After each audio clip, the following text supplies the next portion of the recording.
ਸ਼ਹੀਦਾਂ ਨੂੰ ਲਾਲ ਸਲਾਮ, ਲਾਲ ਸਲਾਮ, ਲਾਲ ਸਲਾਮ। ਗਦਰੀ ਸ਼ਹੀਦਾਂ ਨੂੰ ਲਾਲ ਸਲਾਮ, ਲਾਲ ਸਲਾਮ, ਲਾਲ ਸਲਾਮ। ਸ਼ਹੀਦੋ ਤੁਹਾਡਾ ਕਾਜ ਅਧੂਰਾ, ਲਾ ਕੇ ਦੁਨੀਆ ਕਰਾਂਗੇ ਪੂਰਾ। ਸ਼ਹੀਦੋ ਤੁਹਾਡਾ ਕਾਜ ਅਧੂਰਾ, ਲਾ ਕੇ ਦੁਨੀਆ ਕਰਾਂਗੇ ਪੂਰਾ। ਸਾਮਰਾਜਵਾਦ ਮੁਰਦਾਬਾਦ, ਮੁਰਦਾਬਾਦ, ਮੁਰਦਾਬਾਦ। ਇਨਕਲਾਬ ਜ਼ਿੰਦਾਬਾਦ, ਜ਼ਿੰਦਾਬਾਦ, ਜ਼ਿੰਦਾਬਾਦ। ਫਿਰਕੂ फाशीवादी ताकतां मुर्दाबाद, मुर्दाबाद, मुर्दाबाद। फिरकू फाशीवादी ताकतां मुर्दाबाद, मुर्दाबाद, मुर्दाबाद। गदरी बाबे अमर रहन, अमर रहन, अमर रहन। गदरी बाबे अमर रहन, अमर रहन, अमर रहन।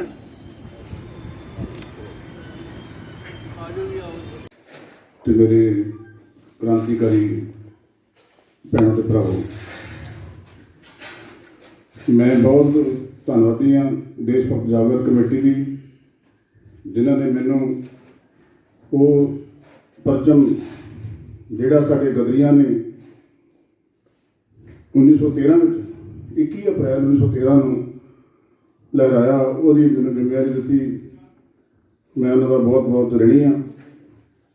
तो इन्हें नाल बड़ा माण महसूस होया, बड़ा 56 इंच सीना जो कहता ना हाकम भी 56 इंच सीना मेरा साडा होया, क्योंकि जो ये धरती के अंदर वड़ते हैं तो इन्ना महसूस होंदा भी एक वो लहर सी, एक वो पार्टी सी जिन्होंने स्वच्छता की गल की, सरबत की गल की, कि इत्थे मुहब्बत होवे, कि कोई तरखी ना की कोई चीज़ ना होवे, मुहब्बत होवे। मतलब हर बशिंदा धरती ते रहिंदा वो सौखा, वो वधिया रोटी कपड़ा मकान हर चीज़ खावे, वधिया पढ़िया लिखा हो, चंगी सोसाइटी हो, हर बंदे दवाई बूटी फ्री मिले, दोवें हथ काम से लगे होने ते काम का मुल पूरा मिले। ये लहर ये चाहती सी, इस करके सानू माण महसूस होंदा इस गल जो असीं अंदर वड़ते हैं। पर वो जिहड़ा हाकम जिहड़ा उत्ते बैठा वो लोकां दे पुत्त मरवाउण दी गल करदा, चाहे वो किसी बार्डर ते होण, असीं उहदे नाल ये लहर उहदे नाल बिल्कुल सहमत नहीं, क्योंकि बिल्कुल झूठा बंदा जो पहला ही कामड़ी ने दसिया। इस करके जो खास करके पंजाब जो इसका इतिहास पढ़ते हैं तो माड़ी माड़ी समझ आती है। ये जो आप सिख गुरुओं तो समझते हैं, ये जुल्म के खिलाफ जुल्म को सह नहीं कर सकता। ये जी पंजाब की धरती आ, इतों के बशिंदियां ने कभी भी जुल्म को सहन नहीं किया। देखो सिख राज आंदा, सिख राज तो बाद जो 1857 का गदर 1857 का गदर हुंदा, उस तो बाद सारे लोग चुप करके बैठे सी। पर कौन लोग उठे सी? इतने भैणी साहब तो बाबा राम सिंह कूके, उन्होंने इस अंग्रेज निजाम को लकार के अपन अदालत, अपने स्कूल, अपना डाक विभाग, अपनी गल की भी इस धरती से असं जो पसंदे असीं तुहाडी गुलामी नहीं चल सकते। उन्होंने जो वो लहर जाती गई तो उस तो बाद पगड़ी संभाल जट्टा उन्होंने अपनी मूवमेंट चालू की। पगड़ी संभाल जट्टा तो बाद 1913 गदर पार्टी तैयार होंगी है। उन्होंने तो बाद नौजवान भारत सभा तैयार होंगी है। नौजवान भारत सभा तो बाद बब्बर अकाली तैयार होंगे हैं। बब्बर अकालियों तो बाद किरती पार्टी शुरू होती है। किरती पार्टी तो बाद देश आज़ाद होंदा तो उस तो बाद भी पंजाब चुप करके नहीं बैठा। जी आज जंग लड़ रहे साडे किसान, मैं समझा इस हाकम जमात ने इस प्रबंध जो नेहरू ने माड़ा जा भावें कौमी सरमाएदारी के अंडर सी, मिक्स इकोनॉमी लैके कुछ अदारे जरूरी रसवावां सरकारी कीतियां ते बाकी प्राइवेटाइजेशन कर रख के मुकाबले की गल करके चलो ठीक है, थोड़ा जा देश ने विकास किया, लोगों को पेंशन वाली नौकरियां मिलियां। पर इन्होंने बेईमाना ने चाहे मनमोहन सिंह हो, कांग्रेस हो, चाहे ये हो, इन्होंने उन्होंने मॉडल में भी कबाड़ डस्टबिन सुट्टा। नहीं, टोटल प्राइवेटाइजेशन चाहिए। तो उधरों ज़्यादा ये काला आ गया हाकम जोड़ा कहता भी सरकारी साडा तो काम ही कोई नहीं, साडा तो काम है सरकार चलाना, अदारे लोगों को सहूलतां देनियां, साडा कोई सरोकार नहीं, सिर्फ लोगों को वोटां लैनियां। ਉਹਦੇ ਉੱਤੇ ਜਦੋਂ फिर अज उस अदारियां नूं भंन-तोड़ खत्म करके अज जो हुण निजी पूंजी किसानां दे भी ਜ਼ਮੀਨਾਂ खोण की गल की है तो फिर पंजाब उठिया है। पंजाब ने फिर पहल की है। इस भी बर्दाश्त नहीं की जा सकती। जो मैं समझदा इस वे जो हालात बने पे जो अगों होर पचीदा बनने जा रहे आ, ये पीक ते आ। कि गल चेते आउंदी मैनूं भी जो निकल के हुंदे ना ਤੇ ਰੇਤਾਂ 'ਚ ਖੇਡਣਾ ਤੇ ਪੈਰ ਦੇ ਵਿੱਚ ਦੇ ਕੇ ਤੇ ਰੇਤ ਦੀ ਕੋਠੀ ਬਣਾ ਲੈਣੀ। ਕੋਠੀ ਬਣਾ ਕੇ ਤੇ ਉਦੋਂ ਫਿਰ ਕੋਠੀ ਬਣਾ ਕੇ ਫਿਰ ਪਰਾਂ ਪਿਛਾਂਹ ਹਟ ਕੇ ਫਿਰ ਭੱਜ ਕੇ ਆਉਣਾ ਤੇ ਠੁੱਡ ਮਾਰਨੀ ਤੇ ਕੋਠੀ ਢਾਹ ਕੇ ਪਾਸੇ ਮਾਰਨੀ। ਅੱਜ ਹਾਲਾਤ ਇਸ ਸਿਸਟਮ ਦੇ ਕਿੱਥੇ ਤੱਕ ਪਹੁੰਚ ਗਏ। ਇਹ ਹੁਣ ਜਾਗਦੇ ਮੱਥੇ ਵਾਲਿਆਂ ਨੇ, ਸੋਚਣ ਵਾਲਿਆਂ ਨੇ ਇਹ ਕੜਿੰਗੜੀ ਪਾਉਣੀ ਪੈਣੀ ਇਕੱਠਿਆਂ ਹੋ ਕੇ। ਕੋਈ ਵੀ ਇਸ ਜੰਗ ਵਿੱਚ ਬਾਹਰ ਨਾ ਹੋਵੇ। ਜਿਹੜਾ ਸਮਝਦਾ ਵੀ ਇਹ ਪ੍ਰਬੰਧ ਬਿਲਕੁਲ ਨਹੀਂ ਚਾਹੀਦਾ, ਸਾਨੂੰ ਬਰਦਾਸ਼ਤ ਨਹੀਂ, ਕਿਉਂ ਸਾਡੇ ਗਦਰੀ ਬਾਬੇ ਜਿਨ੍ਹਾਂ ਤੋਂ ਮੈਂ ਕਹਿੰਦਾ ਆਉਂਦੇ ਜੋ ਅੰਦਰ ਵੜੀ ਦਾ ਤੇ ਸਿਰ ਝੁਕਦਾ, ਇੰਨੀ ਤਗੜੀ ਕੁਰਬਾਨੀ ਤੇ ਆਪਣੀ ਨਿੱਜੀ ਜਾਇਦਾਦ, ਆਪਣੀਆਂ ਨਿੱਜੀ ਜ਼ਗੀਰ, ਆਪਣੀਆਂ ਜਾਇਦਾਦਾਂ ਜ਼ਬਤ ਕਰਾ ਦੇਣੀਆਂ ਤੇ ਕਾਲੇ ਪਾਣੀਆਂ ਵਿੱਚ ਸਾਡੇ ਵਾਸਤੇ ਸਾਨੂੰ ਸੁਰੱਖਿਆ ਰੱਖਣ ਵਾਸਤੇ ਇੰਨੀਆਂ ਤਗੜੀਆਂ ਜੇਲਾਂ ਭੁੱਟੀਆਂ ਤੇ ਉਹਨਾਂ ਦੀ ਅੱਜ ਵੀ ਪ੍ਰਸੰਸਾ ਉਸੇ ਤਰ੍ਹਾਂ ਹੀ। ਕਦੀ ਚੇਤੇ ਆਉਂਦਾ ਮੈਨੂੰ ਜਦੋਂ ਇਹ ਮਨਮੋਹਨ ਸਿੰਘ ਪਹਿਲਾਂ ਵਾਰੀ ਆਇਆ ਤੇ ਜਦੋਂ ਇਹਨਾਂ ਲੋਕਾਂ ਨੇ ਨਾਅਰਾ ਦਿੱਤਾ ਸੀ ਕਰ ਲਓ ਦੁਨੀਆ ਮੁੱਠੀ ਮੇਂ, ਸਾਨੂੰ ਐਂ ਲੱਗਦਾ ਕਿ ਸ਼ਾਇਦ ਮੋਬਾਈਲ ਦੀ ਗੱਲ ਕਰਨ ਡਿਆ ਕਿ ਮੋਬਾਈਲ ਦੀ ਗੱਲ ਅਮਰੀਕਾ ਕਰ ਲਓ, ਨਿਊਜ਼ੀਲੈਂਡ ਕਰ ਲਓ, ਕਿਤੇ ਕਰ ਲਓ। ਪਰ ਨਹੀਂ, ਉਹ ਨਾਅਰਾ ਜਾਂ ਆਪਣਾ ਸੀ ਕਿ ਸਾਰੀ ਜਾਇਦਾਦ ਆਪ ਹੜੱਪਣੀ ਆ ਕਾਰਪੋਰੇਟ ਘਰਾਣਿਆਂ ਨੇ, ਕਰ ਲਓ ਦੁਨੀਆ ਇੱਕ ਮੁੱਠੀ ਮੇਂ। ਆਪ ਹੁਣ ਉਹਨਾਂ ਦੇ ਮਨ 'ਚ ਇੰਨੀ ਮਨਸ਼ਾ ਵੀ ਕੋਈ ਚੀਜ਼ ਜਿੱਥੋਂ ਮੁਨਾਫਾ ਮਿਲਦਾ ਅਦਾਰੇ 'ਚੋਂ ਨਹੀਂ, ਜੇ ਪਬਲਿਕ ਸੈਕਟਰ ਜਿਹੜੇ ਤੋੜਤੇ ਉਹਨਾਂ 'ਚੋਂ ਨਹੀਂ ਕੋਈ ਗੱਲ ਬਣਦੀ, ਜਿਹੜੇ ਮੁਨਾਫੇ 'ਚ ਉਹ ਵੀ ਤੋੜ ਦਿੱਤੇ ਤੇ ਜਿਹੜੀ ਹੁਣ ਪੂੰਜੀ ਆ ਕਿਸਾਨਾਂ ਦੀ ਜ਼ਮੀਨ ਹੈ ਜਿਹੜੀ ਇਹਦੇ ਵਿੱਚੋਂ ਵੀ ਹੁਣ ਮੁਨਾਫੇ ਵਾਸਤੇ ਹੁਣ ਇਧਰਲੇ ਬਨੇ ਸਾਰੀ ਧਰਤੀ ਤੇ ਮਾਲਕ ਬਣਨਾ ਚਾਹੁੰਦੇ ਆ। ਮੈਂ ਹੋਰ ਤਰ੍ਹਾਂ ਸੋਚਦਾ, ਮੈਂ ਸਮਝਦਾ ਪੰਜਾਬ ਨੂੰ ਇਹ ਇਸ ਤਰ੍ਹਾਂ ਲੈਣਾ ਚਾਹੁੰਦੇ ਆ ਕਿ ਇਹ ਜਿਹੜਾ ਗੰਗਾ ਜਮਨਾ ਡੈਲਟਾ, ਇਹ ਸਾਰਾ ਜਿਹੜਾ ਇੱਧਰੋਂ ਪੰਜਾਬ ਸਾਰੀ ਜਿੰਨੀ ਵੀ ਜ਼ਮੀਨ ਆ, ਉਹ ਇਹ ਚਾਹੁੰਦੇ ਆ ਵੀ ਸਾਰੀ ਇਹ ਜ਼ਮੀਨ 'ਚ ਪਾਣੀ ਬਹੁਤ ਸਾਫ਼ ਸੁਥਰਾ, ਇਹਨੂੰ ਕਬਜ਼ੇ 'ਚ ਕਰਕੇ ਇੱਥੇ ਰੋਗ ਰਹਿਤ ਬੀਜ ਕੇ ਤੇ ਫਸਲ ਉਹ ਉਗਾਈਏ ਜਿਹੜੀ ਅਮੀਰਾਂ ਨੂੰ ਵੰਡੀ ਜਾਵੇ, ਆਪਣਿਆਂ ਲੋਕਾਂ ਨੂੰ। ਕਿਉਂਕਿ ਜਮਾਤੀ ਸੰਘਰਸ਼ ਆ, ਸਾਡੇ ਗਦਰੀ ਬਾਬਿਆਂ ਨੇ ਦੱਸਿਆ ਸਾਨੂੰ, ਇੱਥੇ ਨਾਨਕੀ ਦੀ ਧਰਤੀ ਤੇ ਉਹਨਾਂ ਨੇ ਵੀ ਦੱਸਿਆ, ਦੁੱਲੇ ਭੱਟੀ ਹੋਣਾ ਵੀ ਸਰ ਕੁਝ ਆਪਣੀ ਧਰਤੀ ਉਹ ਆ। ਮੈਂ ਤੁਹਾਨੂੰ ਪਹਿਲਾਂ ਬੇਨਤੀ ਵੀ ਇਸ ਧਰਤੀ ਤੇ ਹੁਣ ਜਿਹੜੀ ਫਿਰ ਜੰਗ ਕਿਸਾਨਾਂ ਨੇ ਸ਼ੁਰੂ ਕੀਤੀ ਆ, ਅੱਜ ਸਾਨੂੰ ਸਾਰਿਆਂ ਨੂੰ ਫਿਰ ਉਹਦੇ ਵਿੱਚ ਸਾਨੂੰ ਚਿੰਤਨ ਕਰਨਾ ਪੈਣਾ, ਉਸ ਮੱਥੇ ਉੱਤੇ ਨੂੰ ਸਮਝਣਾ ਪੈਣਾ ਵੀ ਇਹ ਸਾਰੀ ਲੜਾਈ ਜਾਵੇ ਕਿਧਰ ਨੂੰ। ਇਹ ਲੜਾਈ ਕਿਉਂਕਿ ਦੋ ਹੀ ਰਸਤੇ ਆ ਜ਼ਿੰਦਗੀ ਜਿਉਣ ਦੇ, ਜਾਂ ਤੇ ਇੱਕ ਦੜ ਕੇ ਗਾਂ ਜੋ ਚੱਲ ਰਿਹਾ ਕੰਮ, ਤੇ ਜੇ ਸਾਰਿਆਂ ਨੂੰ ਨਾਲ ਲੈ ਕੇ ਤੁਰਨਾ ਸਰਬੱਤ ਦਾ ਸਮਝਤਾ ਦਾ, ਤੇ ਉਹਦੇ ਫਿਰ ਜਿਸ ਤਰ੍ਹਾਂ ਇਹਨਾਂ ਨੇ ਮਨਮੋਹਨ ਸਿੰਘ ਨੇ globalisation, liberalization, privatisation U turn ਮਾਰਿਆ, ਨਹਿਰੂ ਮਾਡਲ ਨੂੰ ਵੀ ਡਸਟਬਿਨ ਸੁੱਟ ਕੇ, ਤੇ ਉਸ ਤਰ੍ਹਾਂ ਹੁਣੇ ਇਹ ਫਿਰ ਵੀ ਜੇ ਯੂ ਟਰਨ ਮਾਰ ਕੇ ਨਹੀਂ ਤੁਰਦੀ ਤਾਂ ਲਕਾਈ ਦਾ ਹਾਲਾਤ ਬਹੁਤ ਮਾੜੇ। ਇਹ ਹਰ ਜਾਤ ਪਾਤ, ਫਿਰਕਾ ਪ੍ਰਸਤੀ, ਹਰ ਉਹ ਲਾਮਤ ਜਿਹੜੀ ਸੁਸਾਇਟੀ 'ਚ ਕਦੇ ਸੋਚੀ ਨਹੀਂ ਸਾਡੇ ਦੇਸ਼ ਭਗਤਾਂ ਨੇ, ਉਹ ਲਾਮਤ ਪੈਦਾ ਕਰਨਾ ਚਾਹੁੰਦੇ ਆ। ਇਹ ਜਿਹੜਾ ਚਾਹ ਵੇਚਣ ਵਾਲਾ, ਇਹ ਫਾਸ਼ੀ ਚਿਹਰਾ ਇੰਨਾ ਹੰਕਾਰਿਆ ਤੁਰਿਆ ਫਿਰਦਾ, ਉਹਦੇ ਬਾਰੇ ਵੀ ਸਾਨੂੰ ਸਾਰਾ ਚਿੰਤਨ ਕਰਨਾ ਪੈਣਾ।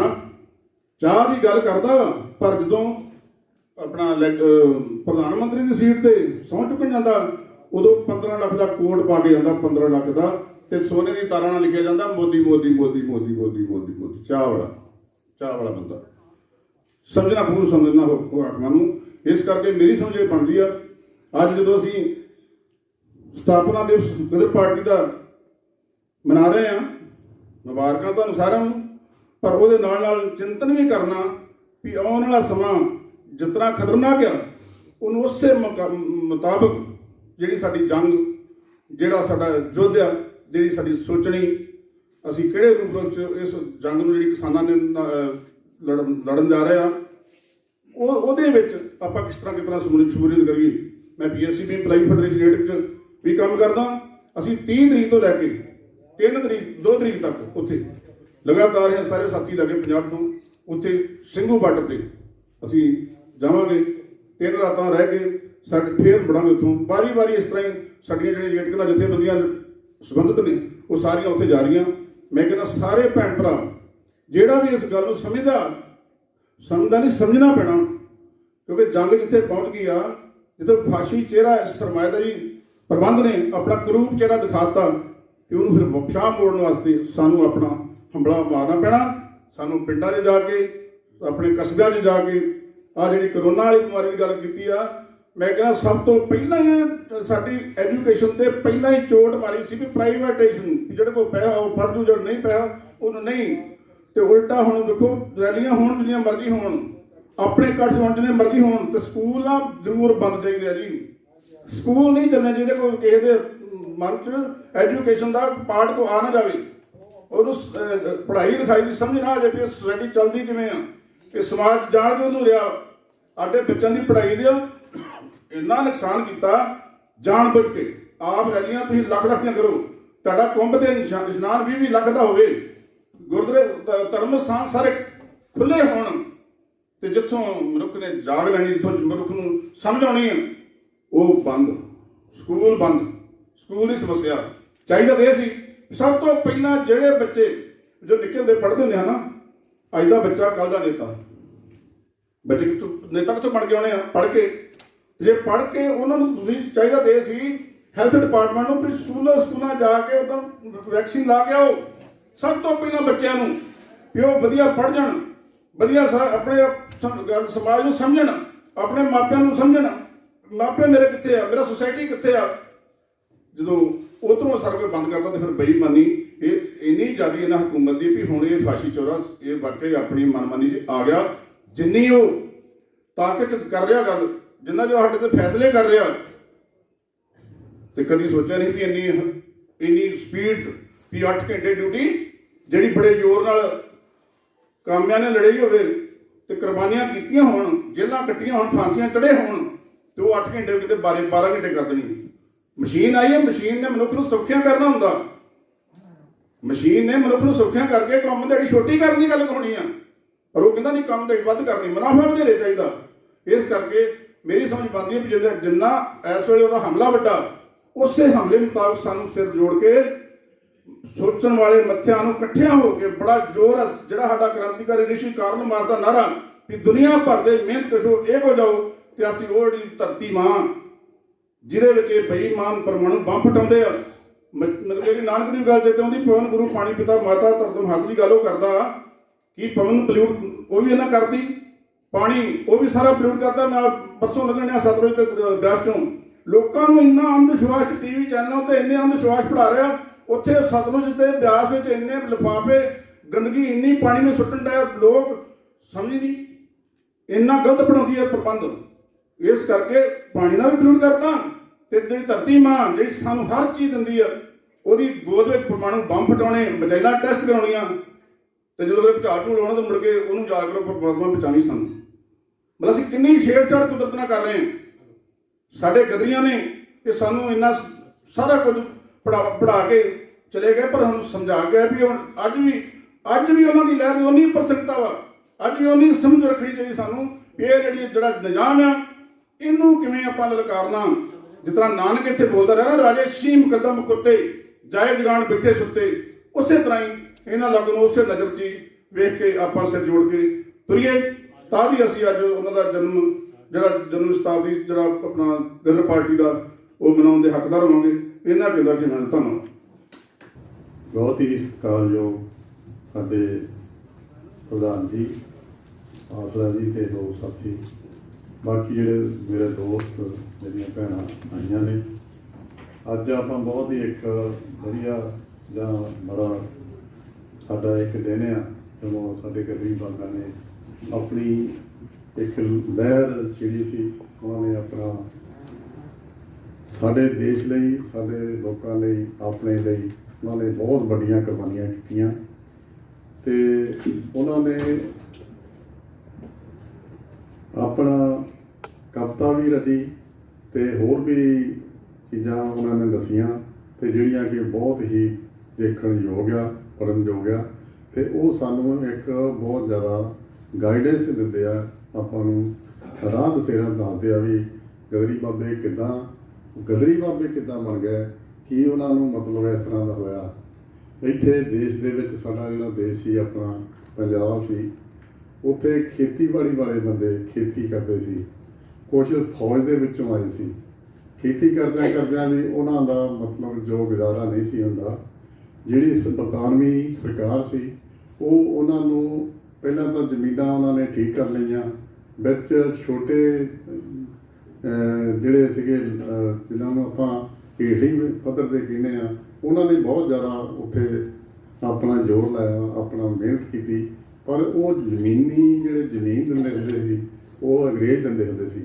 ਅੰਗਰੇਜ਼ ਫਿਰ ਦਿੰਦੇ ਹੁੰਦੇ ਸੀ, ਉਹਨਾਂ ਨੇ ਹੇਠਲੀ ਜਾਤ ਵਾਲਿਆਂ ਨੂੰ ਦਿੰਦੇ ਨਹੀਂ ਸੀ। ਉਹ ਜ਼ਮੀਨਾਂ ਉੱਤੇ ਉੱਪਰਲੀ ਜਾਤ ਵਾਲੇ ਦਿੰਦੇ ਸੀ, ਜਿਵੇਂ ਜਸਟਿਸ ਜਾਂ ਪੁਲਿਸ ਦੇ ਹੁੰਦੇ ਸੀ। ਜਦੋਂ ਪੈਦਾਵਾਰ ਹੋਣ ਲੱਗ ਪਈ ਤੇ ਪੈਦਾਵਾਰ ਤੋਂ ਉਹਨਾਂ ਨੂੰ ਮੁਨਾਫਾ ਹੋਣ ਲੱਗ ਪਿਆ, ਉਹਨਾਂ ਜ਼ਮੀਨਾਂ ਖਰੀਦੀਆਂ ਵੀ।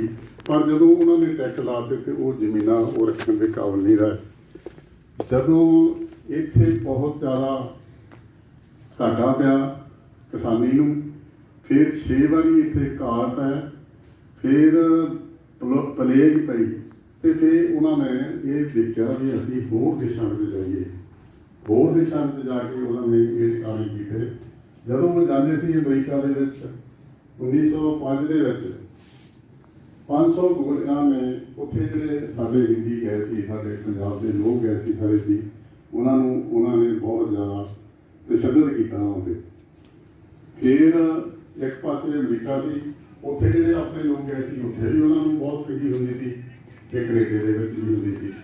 ਤੇ ਉਹਨਾਂ ਦਾ ਇੱਥੇ ਵੀ ਬਹੁਤ ਮਾੜਾ ਹਾਲ ਸੀ, ਤੇ ਉੱਥੇ ਜਾ ਕੇ ਬਹੁਤ ਮਾੜਾ ਹਾਲ ਸੀ। ਉਹ ਬਹੁਤ ਜ਼ਿਆਦਾ ਉਹਨਾਂ ਨੂੰ ਮਤਲਬ ਤੰਗ ਕਰਦੇ ਸੀ, ਤੇ ਬਹੁਤ ਘੱਟ ਮਜ਼ਦੂਰੀ ਦਿੰਦੇ ਸੀ। ਗੋਰੇ ਫਿਰ ਉਹਨਾਂ ਨੂੰ ਬੜਾ ਤੰਗ ਕਰਦੇ ਸੀ। ਬੜੀਆਂ ਤਸ਼ੱਦਦ ਹੋਈਆਂ, ਤੇ ਫਿਰ ਉਹਨਾਂ ਨੂੰ ਇਸ ਗੱਲ ਦੀ ਜਾਈ ਵੀ ਜਿਹੜਾ ਸਾਡੇ ਬਰਤਾਨਵੀ ਸਰਕਾਰ ਆ, ਅਸੀਂ ਉੱਥੇ ਉਹਨਾਂ ਦੀ ਫੌਜ ਦੇ ਵਿੱਚ ਵੀ ਕੰਮ ਕੀਤਾ, ਅਸੀਂ ਉਹਨਾਂ ਦੇ ਖੇਤਾਂ ਵਿੱਚ ਵੀ ਕੰਮ ਕੀਤਾ। ਉਹ ਸ਼ਾਇਦ ਸਾਡੀ ਕੋਈ ਮਦਦ ਕਰਨਗੇ, ਕੋਈ ਸਾਡੀ ਹੈਲਪ ਕਰਨਗੇ, ਪਰ ਉਹਨਾਂ ਨੇ ਉਹ ਹੈਲਪ ਨਹੀਂ ਕੀਤੀ। ਤੇ ਉਹ ਵਿਚਾਰੇ ਫਿਰ ਇੱਕ ਵਾਰੀ ਇੱਧਰ ਨੂੰ ਉਹਨਾਂ ਨੂੰ ਆਉਣਾ ਪਿਆ 1913 ਦੇ ਵਿੱਚ। ਇਹ ਉੱਥੇ ਕੈਲੀਫੋਰਨੀਆ ਦੇ ਵਿੱਚ ਵਕ ਲਿਆ, ਉੱਥੇ ਉਹਨਾਂ ਨੇ ਆਪਣਾ ਉੱਥੇ ਬਣਾਇਆ। ਉਹਨਾਂ ਨੇ ਆਪਣਾ ਉੱਥੇ ਬਿਲਡਿੰਗ ਬਣਾਈ, ਉੱਥੇ ਉਹਨਾਂ ਦੀ ਮੀਟਿੰਗ ਕਰਨੀ ਸੀ, ਤੇ ਉੱਥੇ ਉਹਨਾਂ ਨੇ ਇਹ ਆਪਣੀ ਜਿਹੜੀ ਗਦਰ ਪਾਰਟੀ ਦੀ ਉੱਥੇ ਨੀਂਹ ਰੱਖੀ ਗਈ। ਉਹਨਾਂ ਨੇ ਬਹੁਤ ਜ਼ਿਆਦਾ ਉੱਥੇ ਮਿਹਨਤ ਕੀਤੀ। ਗਦਰ ਪਾਰਟੀ ਦਾ ਇਤਿਹਾਸ, ਗਦਰ ਪਾਰਟੀ ਦਾ ਜਿਹੜਾ ਉੱਥੇ ਅਖਬਾਰ ਸੀ, ਉਹ ਵੀ ਉਹਨਾਂ ਨੇ ਉੱਥੇ ਚਾਲੂ ਕੀਤੀ। ਤੇ ਉੱਥੇ ਜਿਹੜੇ ਸੀਗੇ ਆਪਣੇ ਉੱਥੇ ਹਿੰਦੀ ਗਏ ਸੀ, ਮੰਗੂ ਰਾਮ ਵੀ ਉੱਥੇ ਸੀ, ਹਿਰਦੇ ਰਾਮ ਵੀ ਉੱਥੇ ਸੀ, ਹੋਰ ਦੱਸ ਸੀਗੇ, ਲਾਲਾ ਹਰਦਿਆਲ ਵੀ ਉੱਥੇ ਸੀ।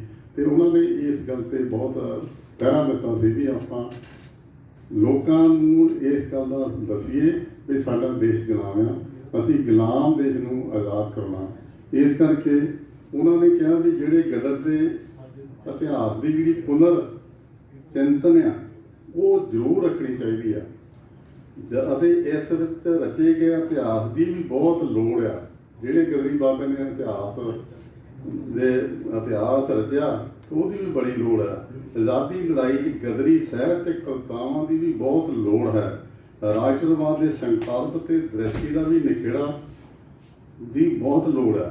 ਜਿਹੜਾ ਰਾਸ਼ਟਰਵਾਦ ਉਹਨਾਂ ਦਾ ਆ, ਜਿਹੜੇ ਸਰਮਾਏਦਾਰਾਂ ਦਾ ਰਾਸ਼ਟਰਵਾਦ, ਉਹ ਅਲੱਗ ਆ। ਸਾਡੇ ਗਦਰੀ ਬਾਬਿਆਂ ਦਾ ਰਾਸ਼ਟਰਵਾਦ ਬਹੁਤ ਅਲੱਗ ਸੀ। ਉਹ ਜੋ ਉਹਨਾਂ ਨੇ ਇਹਦੇ ਲਈ ਇਤਿਹਾਸ ਬਣਾਇਆ ਜਾਂ ਕਵਿਤਾ ਬਣਾਈ, ਉਹ ਬਹੁਤ ਦੇਖਣ ਯੋਗ ਤੇ ਬਹੁਤ ਪੜ੍ਹਨ ਯੋਗ ਆ। ਉਹ ਸਾਡੇ ਦੇਸ਼ ਲਈ ਤੇ ਭਾਰਤ ਦੀ ਸਰਮਾਏਦਾਰੀ ਦੇ ਰਾਸ਼ਟਰਵਾਦ ਨਾਲੋਂ ਗਦਰੀ ਇਤਿਹਾਸ ਅਤੇ ਕੁਰਬਾਨੀਆਂ ਵਿੱਚ ਨਿਖੇੜਾ ਬਹੁਤ ਜ਼ਰੂਰੀ ਸੀ। ਉਹ ਜਿਹੜੇ ਰਾਸ਼ਟਰਵਾਦ ਆ, ਸਰਮਾਏਦਾਰਾਂ ਦਾ ਰਾਸ਼ਟਰਵਾਦ ਹੋਰ ਹੈ, ਸਾਡੇ ਗਦਰੀ ਬਾਬਿਆਂ ਦਾ ਰਾਸ਼ਟਰਵਾਦ ਹੋਰ ਸੀ। ਉਹ ਜਿਹੜਾ ਰਾਸ਼ਟਰਵਾਦ ਸੀ, ਉਹ ਸਾਡੇ ਕੁਰਬਾਨੀਆਂ ਕਰਕੇ ਨਿਖੇੜਾ ਕਰਨਾ ਚਾਹੀਦਾ ਸੀ ਵੀ ਜਿਹੜੀ ਰਾਸ਼ਟਰਵਾਦ ਸਾਡੇ ਇੱਥੇ ਪਾਰਟੀਆਂ ਦੀ ਸੀ ਜਾਂ ਬਰਤਾਨਵੀ ਸਰਕਾਰ ਦੀ ਸੀ, ਉਹਦੇ ਨਾਲ ਕਾਂਗਰਸ ਦਾ ਵੀ ਰਾਸ਼ਟਰਵਾਦ ਹੋਰ ਸੀ, ਸਾਡੇ ਗਦਰੀ ਬਾਬਿਆਂ ਦਾ ਹੋਰ ਸੀ। ਉਹ ਇਸ ਲਹਿਰ ਨੂੰ ਇੱਕ ਘਟਨਾ ਦੇ ਤੌਰ ਤੇ ਦੇਖਦੇ ਸੀ ਵੀ ਇਹ ਜਿਹੜੀ ਲਹਿਰ ਹੈ ਇੱਕ ਘਟਨਾ ਹੈ, ਘਟਨਾ ਤੋਂ ਬਾਅਦ ਇਹ ਖਤਮ ਹੋ ਗਈ ਆ, ਇਹ ਮੁੜ ਕੇ ਨਹੀਂ ਇਹ ਚੱਲਣੀ। 1914-15 ਦੇ ਵਿੱਚ ਜਦੋਂ ਇਹ ਗਦਰ ਫੇਲ ਹੁੰਦਾ, ਤੇ ਵੱਡੇ ਵਿਦਵਾਨਾਂ ਨੇ ਇਹ ਕਿਹਾ ਵੀ ਇਹ ਘਟਨਾ ਇੱਕ ਸੀਗੀ ਤੇ ਇਹ ਖਤਮ ਹੋ ਗਈ। ਪਰ ਗਦਰੀ ਬਾਬਿਆਂ ਦੀ ਜਿਹੜੀ ਘਟਨਾ ਸੀ, ਜੋ ਉਹਨਾਂ ਨੇ ਕੀਤਾ ਸੀ, ਉਹ ਨਿਰੰਤਰ ਚੱਲਦੀ ਰਹੀ। ਜੇ ਉਹ ਨਿਰੰਤਰ ਨਹੀਂ ਚੱਲਦੀ ਸੀ ਤੇ ਸਾਡੇ ਦੇਸ਼ ਨੇ ਆਜ਼ਾਦ ਨਹੀਂ ਸੀ ਹੋਣਾ। उन्होंने देश की आज़ादी लिए बहुत बड़ा योगदान पाया। कुछ चिंतक गदरी लहर नूं खाड़कूवाद राष्ट्रवाद भी आखदे सन। इस लहर नूं एक डना दे तौर ते रूप च वेखदे सी। इस लहर नूं निरंतर भी उलीकिया गया है। जेकर गदर लहर नूं एक निरंतरता विच देखांगे ते सरमाएदारी जमात फिरकूपरस्त ते होर उन्हां दे हित फिरूफुरू हो जाएंगे। गदरी लहर वडेरे प्रसंग च राष्ट्रवाद तो कौमांतरीवाद तक विस्तार करती है। मिसाल के तौर पर सिंगापुर की बगावत देखी जाए। सिंगापुर अफ्रीका ते काबल के सेंटर बने सी जिथे साडे गदरी बाबे उत्थे अपना करते सी। अमरीका कनेडा ते पूर्वी एशिया च गदरियां तो इलावा भारत ते विचले गदरी भी भारत के बरतानवी साम्राज्य के नाल चैलेंज करते सी ते बरतानवी बस्तीवादी नहीं विरोध टकरा लेंदे सी। गुरुद्वारा रकाबगंज विच उन्हां दी दीवार ढा दित्ती सी ते इहदे लई भी उन्होंने बड़ा अपना संघर्ष किया। दो तरह की सी, एक तो जिहड़े गदरी बाबे बाहर सी, एक इत्थे भी सीगे जिन्हां ने इत्थे बरतानवी साम्राज्य नाल बहुत टक्कर ले। ये जिहड़े गदरी बाबे सी, जे आपां इन्हां नूं कहीए भी कम्युनिस्ट सी उस वेले तां ये कम्युनिस्ट नहीं सी। जे आपां नूं ये कहीए भी ये धार्मिक तौर पर सिखां दे तौर पर सीगी, वो भी नहीं सी। ये तां एक देश नूं आज़ाद करवाउणा सी ते देश की आज़ादी लई वो लड़दे सीगे। सारे लोगों नूं नाल लैके तुरदे सी, कोई भेदभाव नहीं सी, कोई फिरका परस्ती नहीं सी। वो धर्म के आधार पर जे दो देश नहीं बनने सी, जे धर्म के आधार पर दो देश नहीं बनने सी। जेकर गदर पार्टी के मुढ़ले राष्ट्रवाद की असूलों अनुसार देश आज़ाद हुंदा, जे साडा देश जो गदरी बाबा के असूल सी, जो उन्हां दा राष्ट्रवाद सी, जे उहदे मुताबिक साडे देश की आज़ादी आउंदी ते ये दो देश नहीं सी बनने ते ना ये फिरका परस्त होना सी, ना वड वडांगा होना सी, ना कुछ होर होना सी। गदरी बाबिਆਂ की जिहड़ी राष्ट्रवादी असूल आ वो सरमाएदारी असूलों नालों बहुत वखरे सी, इस करके लागू नहीं होए। ये उदों उन्होंने अपने जिहड़े सरमाएदार सीगे, जिहड़े राजे सीगे, जिहड़े जगीरदार सी, वो कांग्रेस का बाणा पा के ते ये अपना राष्ट्रवाद उहदा वखरा राष्ट्रवाद सी ते साडे गदरी बाबिਆਂ का बहुत वखरा सी। ते जे गदरी बाबिਆਂ का जो राष्ट्रवाद सी जे उही चलाया जाता, उही कीता जाता ते फिर साडे देश दे विच दो देश नहीं सी बनने ते ना वट टुक होनी सी।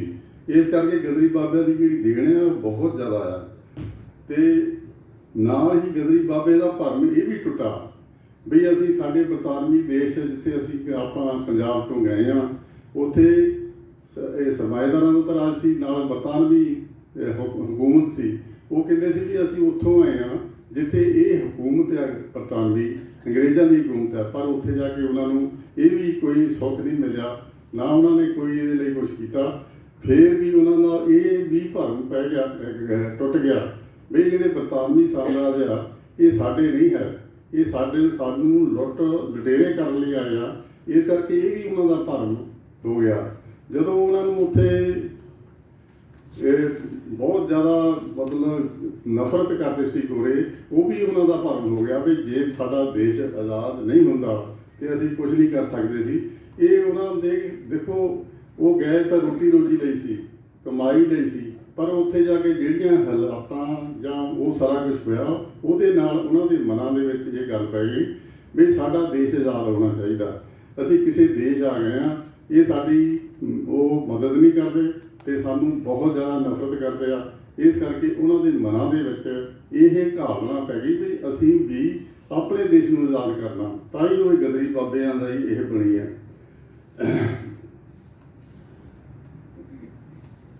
परदेसी इकट्ठे हुंदे सी जदों उन्होंने बहुत मतलब दिक्कतां आउंदियां सी। गदरी पार्टी का उदय उदों होया जदों उन्होंने ये लगा भी सानू असीं इत्थे रहना भी साडे लिए औखा, जदों साडे अपने देश में जांदे आ वो भी बड़ा औखा। ਉੱਥੇ ਵੀ ਸਾਡਾ ਕੋਈ ਨਹੀਂ ਮਤਲਬ ਟੋਈ ਕਰਦਾ। ਸਾਨੂੰ ਉੱਥੇ ਕੋਈ ਵੀ ਆਪਣੇ ਆਜ਼ਾਦੀ ਦਾ ਸੁਪਨਾ ਲੈ ਕੇ ਬਰਤਾਨਵੀ ਬਸਤੀਵਾਦ ਨੂੰ ਖੇਰੂ-ਖੇਰੂ ਕਰਨਾ ਚਾਹੁੰਦੇ ਸੀ ਗਦਰੀ ਬਾਬੇ। ਗਦਰੀ ਬਾਬਿਆਂ ਨੇ ਬਰਤਾਨਵੀ ਦੀ ਥਾਂ ਰਾਸ਼ਟਰੀ ਰਾਜ ਦਾ ਸੁਪਨਾ ਲਿਆ ਸੀ, ਪਰ ਕਾਂਗਰਸ ਪਾਰਟੀ ਇਸ ਦਾ ਸੰਕਲਪ ਨਹੀਂ ਸੀ ਲਿਆ। ਜਦੋਂ ਗਦਰੀ ਬਾਬਿਆਂ ਨੇ ਇਹ ਸੰਕਲਪ ਲਿਆ ਵੀ ਸਾਡੇ ਦੇਸ਼ ਨੂੰ ਅਸੀਂ ਆਜ਼ਾਦ ਕਰਨਾ, ਉਦੋਂ ਕਿਸੇ ਵੀ ਪਾਰਟੀ ਨੂੰ ਇਹ ਸੁਪਨਾ ਨਹੀਂ ਸੀ ਵੀ ਅਸੀਂ ਪਾਰਟੀ ਆਪਣੇ ਦੇਸ਼ ਨੂੰ ਆਜ਼ਾਦ ਕਿੱਦਾਂ ਕਰਨਾ।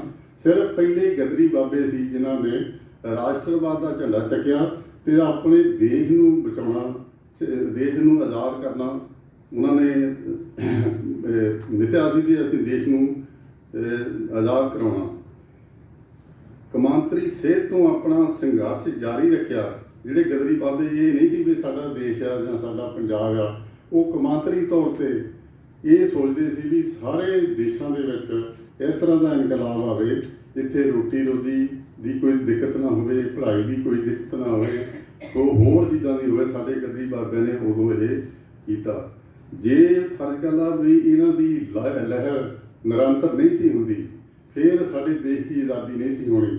ਸਾਡੇ ਦੇਸ਼ ਦੇ ਵਿੱਚ ਭਗਤ ਸਿੰਘ ਬੈਗਾ, ਸੋਹਣ ਸਿੰਘ ਭਕਨਾ, ਭਾਈ ਸੰਤੋਖ ਸਿੰਘ, ਭਾਈ ਰਤਨ ਸਿੰਘ, ਬਾਬਾ ਗੁਰਮੁਖ ਸਿੰਘ, ਇਹਨਾਂ ਨੇ ਭਾਈ ਸੰਤੋਖ ਸਿੰਘ ਅਮਰੀਕਾ ਤੋਂ ਕੈਦ ਕੱਟ ਕੇ ਰੂਸ 'ਚ ਮਾਰਕਸਵਾਦ ਪੜ੍ਹਨ ਲਈ ਜਾਂਦੇ ਹਨ।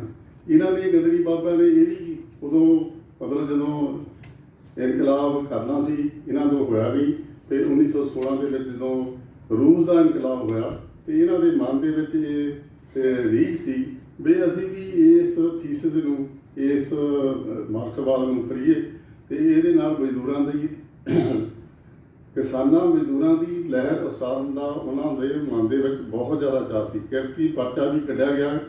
ਗਦਰੀ ਪਾਰਟੀ ਦਾ ਪਹਿਲਾ ਤੱਥ ਸਮੁੱਚੇ ਭਾਰਤ ਦੀ ਏਕਤਾ ਤੇ ਕੌਮੀਅਤ ਦੀ ਸਾਂਝ ਸੀ ਅਤੇ ਇਸ 'ਤੇ ਪਹਿਰਾ ਦਿੱਤਾ। ਗਦਰੀ ਬਾਬੇ ਪੰਜਾਬ ਬਾਰੇ ਨਹੀਂ, ਸਮੁੱਚੇ ਭਾਰਤ ਬਾਰੇ ਸੋਚਦੇ ਸਨ। ਸਾਰੀਆਂ ਕੌਮੀਆਂ ਦੀ ਏਕਤਾ ਗਦਰ ਲਹਿਰ ਦਾ ਉਹ ਅਨਮੋਲ ਤੇ ਮੌਲਿਕ ਸਰੂਪ ਸੀ। ਇਸ ਤੋਂ ਪਹਿਲਾਂ ਭਾਰਤੀ ਰਾਜਨੀਤਿਕ ਇਤਿਹਾਸ ਵਿੱਚ ਰਾਸ਼ਟਰਵਾਦ ਦਾ ਅਜਿਹਾ ਰੂਪ ਕਿਧਰੇ ਦਿਖਾਈ ਨਹੀਂ ਸੀ ਦਿੰਦਾ। ਕਿਸੇ ਵੀ ਪਾਰਟੀ ਦਾ ਇਸ ਤਰ੍ਹਾਂ ਦਾ ਰੂਪ ਨਹੀਂ ਸੀ ਜਿੱਦਾਂ ਕਿ ਗਦਰੀ ਬਾਬਿਆਂ ਨੇ ਰਾਜਨੀਤਿਕ ਤੌਰ ਤੇ, ਰਾਸ਼ਟਰਵਾਦ ਦੇ ਤੌਰ ਤੇ, ਕੌਮਾਂਤਰੀਵਾਦ ਦੇ ਤੌਰ ਤੇ ਉਹਨਾਂ ਦੇ ਸੁਪਨੇ ਲਾਏ। ਪਰ ਕਿਸੇ ਵੀ ਪਾਰਟੀ ਨੇ ਉਦੋਂ ਦਾ ਇੱਦਾਂ ਦਾ ਕੋਈ ਸੁਪਨਾ ਨਹੀਂ ਸੀ। ਵਿਸ਼ਨੂੰ ਅੰਗਰੇਜ਼ ਪਿੰਗਲੇ, ਕਰਤਾਰ ਸਿੰਘ ਸਰਾਭਾ 30 ਕਰੋੜ ਆਬਾਦੀ ਦੀ ਗੱਲ ਕਰਦਾ ਸੀ। ਧਰਮ ਨਿਰਪੱਖਤਾ ਜ਼ਰੂਰੀ ਆ। ਗਦਰ ਦੇ ਮੰਚ ਤੋਂ ਜੇ ਕੋਈ ਜਿੱਦਾਂ ਆਪਣਾ ਇੱਥੇ ਮੰਚ ਆ, ਗਦਰ ਦੇ ਮੰਚ ਦੇ ਵਿੱਚੋਂ ਕੋਈ ਵੀ ਧਾਰਮਿਕ ਚਰਚਾ ਸਖਤੀ ਨਾਲ ਬੰਦ ਸੀ। ਕੋਈ ਵੀ ਧਾਰਮਿਕ ਦੇ ਉਹ ਕਰਨ ਨਹੀਂ ਦਿੰਦੇ ਸੀ। ਭਾਈ ਪਰਮਾਨੰਦ ਝਾਂਸੀ, ਹਿਰਦੇ ਰਾਮ, ਸੋਹਣ ਸਿੰਘ ਭਕਨਾ ਬਾਬੇ ਆਪਣੇ ਜਿਹੜੇ ਮ੍ਰਿਤਕ ਸਾਥੀ ਸੀ ਉਹ ਪਾਣੀ 'ਚ ਉਹਦਾ ਸੰਸਕਾਰ ਕਰਦੇ ਸੀ ਤੇ ਕੋਈ ਰੀਤੀ ਰਿਵਾਜ ਨਹੀਂ ਸੀ ਕਰਦੇ। ਧਰਮ ਦਾ ਸਦਾ ਚਾਅ, ਧਰਮ ਸਦਾਚਾਰ ਤੋਂ ਪੈਦਾ ਹੁੰਦਾ, ਉਹ ਕਿਤੇ ਵੀ ਉੱਦਾਂ ਨਹੀਂ ਹੁੰਦਾ। ਭਕਨਾ ਬਾਬੇ ਦਾ ਬਿਆਨ, ਮੈਂ ਦੇਸ਼, ਕੌਮ ਤੇ ਮਨੁੱਖ ਜਾਤੀ ਦਾ ਧੰਨਵਾਦੀ ਹਾਂ। ਮੇਰਾ ਸਾਰਾ ਜੀਵਨ ਉਹਨਾਂ ਦੀ ਸੇਵਾ ਵਿੱਚ ਲੰਘਿਆ ਹੈ। ਆਰੰਭ ਤੋਂ ਮੈਂ ਕੌਮੀ ਜਜ਼ਬੇ ਤੋਂ ਸਰਸ਼ਾਰ ਹੋ ਕੇ ਦੇਸ਼ ਦੀ ਆਜ਼ਾਦੀ ਲਈ ਜੁਟਿਆ ਸਾਂ। ਇਸ ਲਈ ਮੈਨੂੰ ਹਾਂਜੀ ਠੀਕ ਹੈ ਜੀ। ਇੱਕ ਮਿੰਟ ਬਸ ਨਹੀਂ ਕੋਈ ਨਾ ਜੀ, ਇਸਲੇ ਲਾਓ ਗੱਲ ਨੂੰ। ਦੋ ਇੱਕ ਮਿੰਟ ਕੀ ਗਦਰੀ ਬਾਬਿਆਂ ਦਾ ਤੁਸੀਂ ਮਿੰਟ ਰੂਸੀ ਇਨਕਲਾਬ ਬਾਰੇ ਪੜ੍ਹਿਆ ਤੇ ਪ੍ਰਭਾਵ ਪਿਆ। ਰੂਸੀ ਇਨਕਲਾਬ ਦੇ ਪ੍ਰਭਾਵ ਹੇਠ ਮੈਂ ਪੂਰਨ ਤੌਰ ਤੇ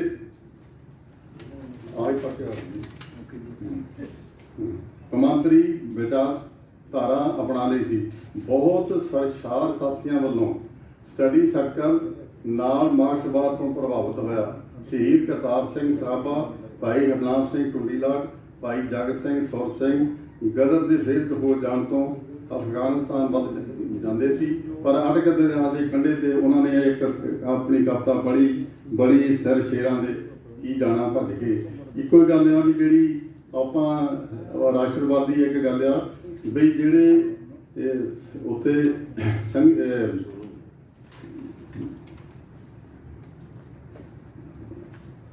ਮੁਸਲਮਾਨਾਂ ਦੀ ਉੱਥੇ ਲੱਗੀ ਸੀ ਆਪਣੀ, ਉਹਨਾਂ ਦੀ ਗਈ ਸੀ ਸਿੰਗਾਪੁਰ ਦੇ ਵਿੱਚ ਉਹਨਾਂ ਨੇ ਗਦਰ ਕੀਤਾ। ਗਦਰ ਕਰਨ ਦੀ ਉਹ 500 ਬੰਦਾ ਸੀ ਉੱਥੇ ਉਸ ਆਪਣੇ ਉਹਦਾ ਫੌਜ ਦਾ, ਉਹ ਸੀਗੇ ਜੀਤ ਦੇ ਤੇ ਰੋਹਤਕ ਦੇ, ਸਾਰੇ ਪੰਜਾਬੀ ਸੀ। ਉਹਨਾਂ ਨੇ ਜਦੋਂ ਗਦਰ ਕੀਤਾ ਤੇ ਉਹਨਾਂ ਨੇ ਕੋਈ ਵੀ ਜਿਹੜੇ ਅੰਗਰੇਜ਼ ਸੜਕਾਂ ਸੁੜਕਾਂ ਤੇ ਫਿਰਦੇ ਸੀ ਉਹ ਵੀ ਮਾਰੇ, ਤੇ ਉਹਨਾਂ ਨੇ ਜਿਹੜੇ ਜਰਮਨ ਦੇ ਕੈਦੀ ਸੀ ਉਹ ਵੀ ਛਡਾਏ, ਤੇ 12 ਘੰਟੇ ਉਹਨਾਂ ਦਾ ਰਾਜ ਰਿਹਾ। ਇਹ ਪਹਿਲਾ ਇਨਕਲਾਬ ਸੀ ਦੁਨੀਆ ਦਾ ਵੀ ਜਦੋਂ ਗਦਰੀ ਬਾਬਿਆਂ ਦੀ ਕਹਿਣ ਤੇ ਉਹਨਾਂ ਲੋਕਾਂ ਨੇ ਉੱਥੇ ਸਿੰਗਾਪੁਰ ਦੇ ਵਿੱਚ ਜਿਹੜੇ ਕਿ ਮੁਸਲਮਾਨ ਸੀ ਸਾਰੇ, ਉਹਨਾਂ ਨੇ ਉੱਥੇ ਆਪਣਾ ਯੋਗਦਾਨ ਦਿੱਤਾ।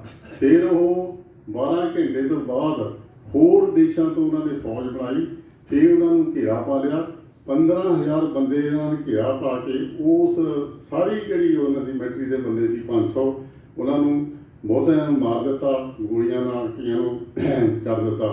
ਪਰ ਉਹ ਬਹੁਤ ਵੱਡਾ ਇਤਿਹਾਸਿਕ ਇੱਕ ਗੱਲ ਆ ਵੀ ਉਹਨਾਂ ਨੇ ਆਪਣੀ ਆਹੂਤੀ ਦਿੱਤੀ ਦੇਸ਼ ਦੀ। ਤੇ ਇੱਕ ਗੱਲ ਹੋ ਰਿਹਾ ਵੀ ਮੰਗੂ ਰਾਮ ਜਦੋਂ ਇਸ ਧਰਤੀ ਦੇ ਵਿੱਚ ਇਸ ਮਤਲਬ ਇਸ ਸੰਸਥਾ ਦੇ ਵਿੱਚ ਆਇਆ, ਉਹ ਕਹਿੰਦਾ ਸੀ ਵੀ ਜਦੋਂ ਮੈਂ ਪੜ੍ਹਦਾ ਸੀ ਤੇ ਮੈਨੂੰ ਅੰਦਰ ਨਹੀਂ ਸੀ ਵੜਨ ਦਿੰਦੇ, ਤੇ ਅੰਦਰ ਵੜਦਾ ਤੇ ਮੈਂ ਉੱਥੇ ਅੰਦਰ ਨਹੀਂ ਸੀ ਵੜਦਾ, ਮੈਂ ਤਾਕੀ ਨਾਲ ਕੰਨ ਲਾ ਕੇ ਉਹ ਵਿਦਿਆ ਸੁਣਦਾ ਸੀ ਜਿਹੜਾ ਉਹ ਟੀਚਰ ਸੁਣਾਉਂਦਾ ਸੀ। ਜਦੋਂ ਕਿਤੇ ਮੀਂਹ ਪੈਂਦਾ ਸੀ ਮੈਂ ਅੰਦਰ ਜਾਂਦਾ ਸੀ, ਮੈਨੂੰ ਘੁੱਟਦੇ ਬਹੁਤ ਸੀ।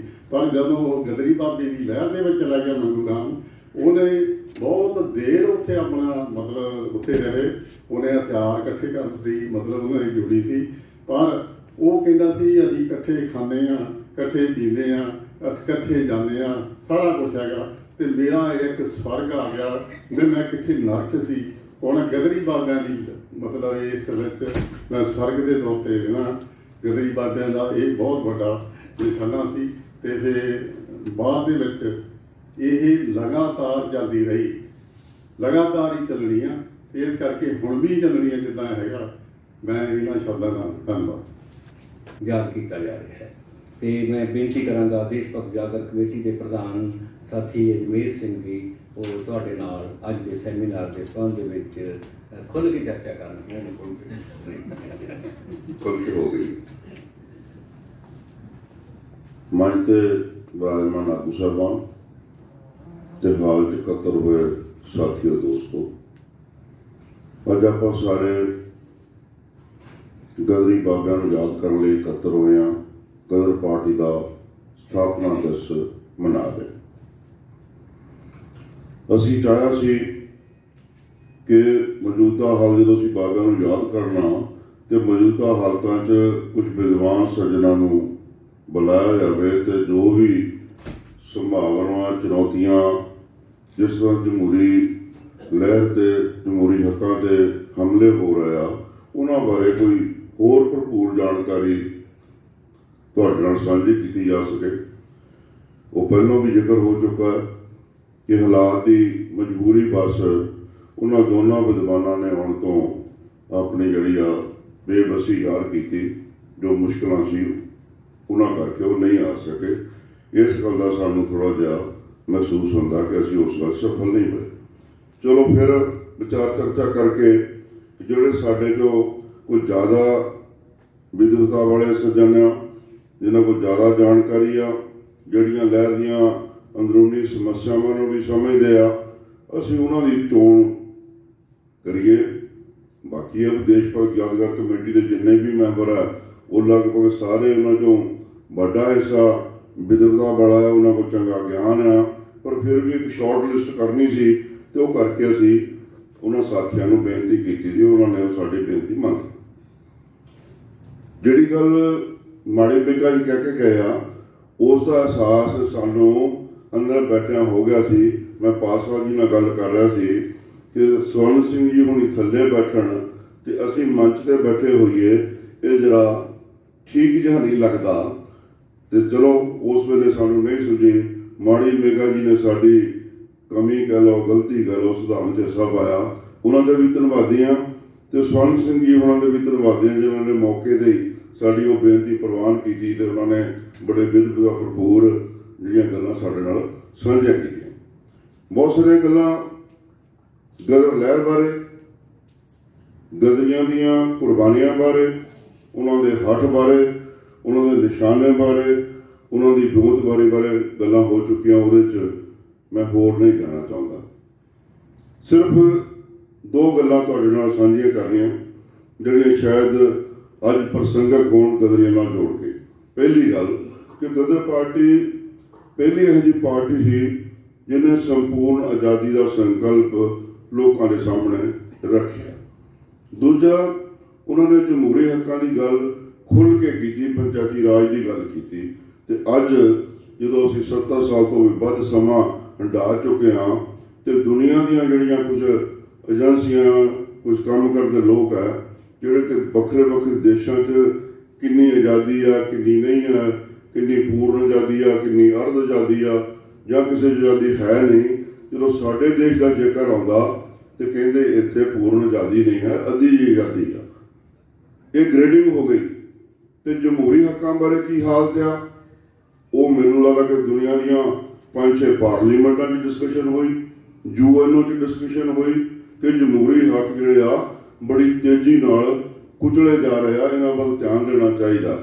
ਕੱਲ੍ਹ ਤੱਕ ਕੈਨੇਡਾ ਸਾਡਾ ਬੜਾ ਮਿੱਤਰ ਦੋਸਤ ਸੀ, ਬੜੀਆਂ ਸਾਂਝਾਂ ਸੀ, ਪੜ੍ਹਾਈ ਲਿਖਾਈ ਹੋਰ ਬਿਜ਼ਨਸ ਕਰਨੇ ਸੀ, ਤੇ ਵਿਦੇਸ਼ ਮੰਤਰੀ ਨੂੰ ਇਹ ਕਹਿਣਾ ਪਿਆ ਵੀ ਜਦੋਂ ਦਾ ਤੁਸੀਂ ਬੋਲਦੇ ਹੋ ਦੇਸ਼ ਦਾ ਉੱਥੋਂ ਦਾ ਪ੍ਰਧਾਨ ਮੰਤਰੀ ਬੋਲਿਆ ਸਾਡੇ ਰਿਸ਼ਤੇ ਖਰਾਬ ਹੋ ਸਕਦੇ ਆ, ਇਹ ਰਿਸ਼ਤੇ ਚੰਗੇ ਨਹੀਂ ਜਾਣਗੇ, ਇਹਨਾਂ 'ਚ ਵਿਗਾੜ ਆ ਸਕਦਾ। ਇੰਗਲੈਂਡ ਦੀ ਪਾਰਲੀਮੈਂਟ ਦੇ 100 ਤੋਂ ਵੱਧ MPs ਨੇ ਲਿਖ ਕੇ ਦਿੱਤਾ ਕਿ ਤੇ ਡਿਸਕਸ਼ਨ ਹੋਣੀ ਚਾਹੀਦੀ ਆ। 2 ਦਿਨ ਡਿਸਕਸ਼ਨ ਹੁੰਦੀ ਰਹੀ ਕਿ ਬਈ ਹਿੰਦੁਸਤਾਨ 'ਚ ਜਮਹੂਰੀ ਅਧਿਕਾਰ ਜਿਹੜੇ ਆ ਉਹ ਕੁਚਲੇ ਜਾ ਰਹੇ ਆ। ਲੋਕਾਂ ਨੂੰ ਜਿਹੜਾ ਵੀ ਪਹਿਲਾਂ ਵੀ ਜ਼ਿਕਰ ਹੋਇਆ ਕਿ ਜਿਹੜਾ ਮੋਦੀ ਦੇ ਖਿਲਾਫ ਬੋਲਦਾ ਉਹ ਦੇਸ਼ ਧਰੋਹੀ ਆ, ਉਹ ਦੇਸ਼ ਧਰੋਹੀ ਆ। ਉਹਨੂੰ ਦੇਸ਼ ਦਾ ਕੋਈ ਵੀ ਗੱਲ ਜਿਹੜੀ ਵਿਰੋਧ 'ਚ ਆ, ਸਾਡੇ ਗੁਆਂਢ ਹਰਿਆਣਾ ਆ, ਉਹਦੀ ਯੂਨੀਵਰਸਿਟੀ ਅਸ਼ੋਕਾ ਯੂਨੀਵਰਸਿਟੀ ਸੋਨੀਪਤ 'ਚ, ਉਹਦਾ ਚੰਗੀਆਂ ਯੂਨੀਵਰਸਿਟੀਆਂ ਨੇ, ਪ੍ਰਾਈਵੇਟ ਯੂਨੀਵਰਸਿਟੀਆਂ 'ਚ ਉਹਦਾ ਚੰਗਾ ਨਾਂ ਆਉਂਦਾ। ਤੇ ਉਹਦੇ 'ਚ ਇੱਕ ਪ੍ਰੋਫੈਸਰ ਹੈ ਜਿਹੜਾ ਪਹਿਲਾਂ ਉਸ ਯੂਨੀਵਰਸਿਟੀ ਦਾ ਵਾਈਸ ਚਾਂਸਲਰ ਰਹਿ ਗਿਆ, ਭਾਨੂ ਮਹਿਤਾ, ਉਹਨੂੰ ਮਜਬੂਰ ਕਰ ਦਿੱਤਾ ਅੰਦਰ ਕਿ ਉਹ ਯੂਨੀਵਰਸਿਟੀ ਛੱਡਣ ਲਈ ਉਹ ਮਜਬੂਰ ਹੋ ਗਿਆ, ਉਹ ਛੱਡ ਦੇਵੇ। ਉਹਦੀ ਦੇਖਾ ਰੱਖੀ ਇੱਕ ਹੋਰ ਜਿਹੜਾ ਹਿੰਦੁਸਤਾਨ ਦੀ ਸਰਕਾਰ ਦਾ ਸਲਾਹਕਾਰ ਸੀ, ਆਰਥਿਕ ਸਲਾਹਕਾਰ ਸੁਬਰਾਮਾਨੀਅਮ, ਉਹਨੇ ਕਿਹਾ ਕਿ ਜੇ ਮਹਿਤਾ ਜੀ ਛੱਡ ਕੇ ਜਾ ਰਹੇ ਆ ਤੇ ਮੈਂ ਵੀ ਜਾ ਰਿਹਾ। ਸਾਰੇ ਵਿਦਿਆਰਥੀਆਂ ਨੇ ਉੱਥੇ ਹੜਤਾਲ ਕੀਤੀ ਕਿ ਇਹ ਸਾਡੇ ਪ੍ਰੋਫੈਸਰ, ਸਾਡੇ ਟੀਚਰ ਆਉਣੇ ਚਾਹੀਦੇ ਆ। ਉਹਦਾ ਕਸੂਰ ਕੀ ਸੀ ਕਿ ਉਹ ਅਖਬਾਰਾਂ 'ਚ ਜੋ ਸਰਕਾਰ ਦੀਆਂ ਨੀਤੀਆਂ ਆ ਉਹਦੇ ਖਿਲਾਫ ਬੋਲਦਾ ਸੀ, ਉਹਦੇ ਖਿਲਾਫ ਲਿਖਦਾ ਸੀ। ਇਸ ਕਰਕੇ ਇੱਕ ਮਾਹੌਲ ਇੱਦਾਂ ਦਾ ਬਣਾਇਆ ਜਾ ਰਿਹਾ ਕਿ ਕੋਈ ਗੱਲ ਜਿਹੜੀ ਕੋਈ ਸਮਝ ਦੀ ਗੱਲ ਹੈ, ਅਕਲ ਦੀ ਗੱਲ ਹੈ, ਵਿਰੋਧ ਦੀ ਗੱਲ ਹੈ, ਉਹਦੀ ਆਵਾਜ਼ ਬੰਦ ਕਰ ਦਿੱਤੀ ਜਾਵੇ। ਦੁਨੀਆ ਤੋਂ ਬਾਹਰ ਕੁਝ ਜਿਹੜੇ ਵਾਤਾਵਰਣ ਪ੍ਰੇਮੀ ਸੀ, ਕੋਈ ਕਲਾਕਾਰ ਸੀ, ਉਹਨਾਂ ਨੇ ਕਮੈਂਟ ਕਰ ਦਿੱਤੇ ਤੇ ਮੋਦੀ ਜੀ ਕਹਿਣ ਲੱਗਾ ਜਿਹੜੇ ਕੱਲ੍ਹ ਤੱਕ ਇਹਨੂੰ ਵਿਚੋਲੀਆਂ ਦਾ ਅੰਦੋਲਨ ਕਹਿੰਦੇ ਸੀ, ਕਦੀ ਟੁਕੜੇ ਗੈਂਗ ਦਾ ਕਹਿੰਦੇ ਸੀ, ਕਦੇ ਨਕਸਲੀ ਮਾਓਵਾਦੀ ਪੰਥਕ ਹੋਰ ਪਤਾ ਨਹੀਂ ਕੀ ਕਹਿੰਦੇ ਸੀ, ਕਹਿੰਦੇ ਹੁਣ ਵਿਦੇਸ਼ੀ ਵਿਨਾਸ਼ਕਾਰੀ ਵਿਚਾਰਧਾਰਾ ਆ ਗਈ। ਮੈਂ ਤਾਂ ਬਾਹਰੋਂ ਪੈਸੇ ਲਿਆਉਣਾ ਤੇ ਇੱਕ ਜਿਹੜੀ ਵਿਚਾਰਧਾਰਾ ਜਿਹਨੂੰ ਉਹਨੇ ਕਿਹਾ ਕਿ ਫੋਰਨ ਡਿਸਟਰਕਟਿਵ ਆਈਡੀਓਲੋਜੀ ਆ ਗਈ। ਮਤਲਬ ਕਿਸੇ ਦੇ ਇਹ ਕਹਿਣਾ ਕਿ ਦੇਸ਼ 'ਚ ਜਮਹੂਰੀ ਅਧਿਕਾਰ ਕੁਚਲਿਆ ਜਾ ਰਿਹਾ, ਉਹ ਆਈਡੀਓਲੋਜੀ ਬਣ ਗਈ। ਬਾਕੀ ਆਈਡੀਓਲੋਜੀ ਤਾਂ ਹੈ ਹੀ ਆ ਕਿ ਬਈ ਦੇਸ਼ ਦਾ ਵਾਤਾਵਰਨ ਖਰਾਬ ਕਰਦਾ, ਦੇਸ਼ ਦੇ ਸਾਰਾ ਜਿਹੜਾ ਪੋਲੀਟੀਕਲ ਸਿਸਟਮ ਉਹ ਖਰਾਬ ਕਰਦਾ, ਕਨਸਟੀਟਿਊਸ਼ਨ ਨੂੰ ਪਾਸੇ ਰੱਖਿਆ ਜਾ ਰਿਹਾ। ਉਸ ਸਮੇਂ 'ਚ ਇੱਕ ਉਹ ਗੱਲ ਕਹਿਣੀ ਆਪਣੇ ਆਪ 'ਚ ਉਹ ਵਿਚਾਰਧਾਰਾ ਵੀ ਆ, ਪਰ ਇੰਨੀ ਗੱਲ ਨੂੰ ਵਿਚਾਰਧਾਰਾ ਬਣਾ ਦੇਣਾ ਇਹ ਆਪਣੇ ਆਪ ਬਹੁਤ ਡਰ ਵਾਲੀ ਭਾਵਨਾ, ਜਿਹਦੇ ਮਗਰੋਂ ਫਿਰ ਸਾਰਾ ਜਿਹੜੀ ਫਿਲਮ ਇੰਡਸਟਰੀ ਆ ਉਹਨਾਂ ਦੇ ਖਿਲਾਫ ਉਹਨਾਂ ਨੇ ਬੋਲਣਾ ਸ਼ੁਰੂ ਕੀਤਾ, ਲਿਖਣਾ ਸ਼ੁਰੂ ਕੀਤਾ, ਜੋ ਕੁਛ ਕੀਤਾ। ਤੇ ਇੰਨਾ ਵੀ ਨਹੀਂ ਸੋਚਿਆ, ਕਈਆਂ ਦੀ ਇੱਕੋ ਜਿਹੀ ਭਾਸ਼ਾ ਸੀ ਵੀ ਜਿਵੇਂ ਲਿਖਾ ਕੇ ਕਹਿ ਦਈਏ ਵੀ ਤੂੰ ਵੀ ਕਰ ਦੇ, ਤੂੰ ਵੀ ਫਾਰਵਰਡ ਕਰ ਦੇ, ਤੂੰ ਵੀ ਫਾਰਵਰਡ ਕਰ। ਇਸ ਤਰ੍ਹਾਂ ਦੀ ਹਾਲਾਤ ਉਹ ਦੇਸ਼ 'ਚ ਬਣੇ ਹੋਏ ਆ। ਜਮਹੂਰੀ ਅਧਿਕਾਰਾਂ ਦਾ ਕਿਸ ਤਰ੍ਹਾਂ ਦਾ ਚਲਣ ਹੋ ਰਿਹਾ ਕਿ ਦੇਸ਼ ਦੇ ਬੁੱਧੀਜੀਵੀ ਬਿਨਾਂ ਕਿਸੇ ਆਧਾਰ ਤੇ ਜੇਲ੍ਹਾਂ 'ਚ ਬੰਦ ਆ।